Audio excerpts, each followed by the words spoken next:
जैसे ही चले तो एक देवता के मन में आया कि जो भागवत सुनने वाला है उससे तो पूछ लो वो क्या चाहता है। जो सुनने वाला है वो उससे तो पूछो कि वो क्या चाहता है। सुखदेव स्वामी से कहे अपने चलवा से पूछ लीजिए। बोले आप ही पूछ लो। सुखदेव जी को अच्छा लगा।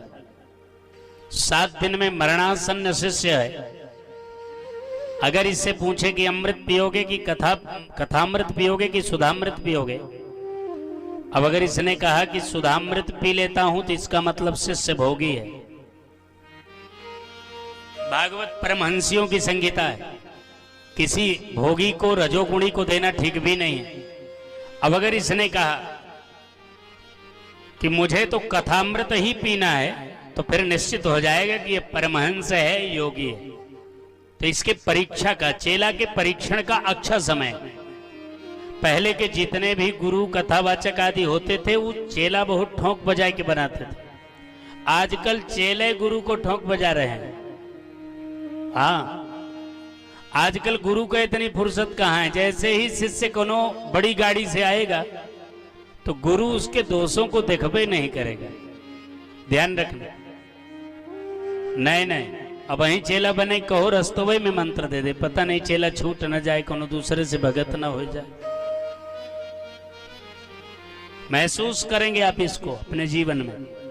पहले के जो गुरु थे वो शिष्य को बहुत ठोंकते बजाते थे। जैसे जो चतुर किसान है वो ऊसर बीज में, ऊसर भूमि में बीज बपन का कार्य नहीं करता, ऐसे जैसे जो चतुर किसान हैं उसमें जो खरपतवार बहुत हैं उनको जुताई करके उन्हें बाहर निकाल के फिर कई बार पानी भर के सड़ा के तब उसे उपजाऊ बना के उसमें बीज बोते हैं। ऐसे शिष्य के हृदय में उत्पन्न असत्य की महिमा, हिंसा की महिमा।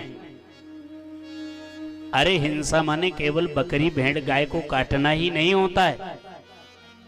हिंसा का मतलब केवल इतना नहीं है कि आप गाय भैंस काटते हो, बकरी काटते हो, मुर्गी काटते हो तो हिंसा है।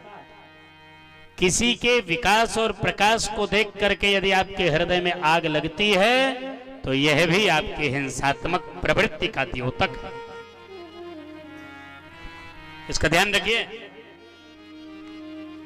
तो तुम्हारे अंदर जो असत्य की इच्छा है, हिंसा की इच्छा है, याचना की इच्छा है, विषय की इच्छा है, वासना की इच्छा है, अंतर हृदय में लोभ की इच्छा है, काम की इच्छा है, क्रोध की इच्छा है, मद मात्सर्य तुम्हारे हृदय में जो कचड़े पड़े हैं, यह निकाले बगैर जो गुरु बीज बो देगा, वो बीज बोने वाला गुरु चाहे जितना योग्य हो, जब तक भूमि उत्तम नहीं होगी तब तक कहीं भी बीज अपने फुलता और पल्लविता को प्राप्त नहीं होगा। इसलिए शिष्य का हृदय अच्छा होना चाहिए।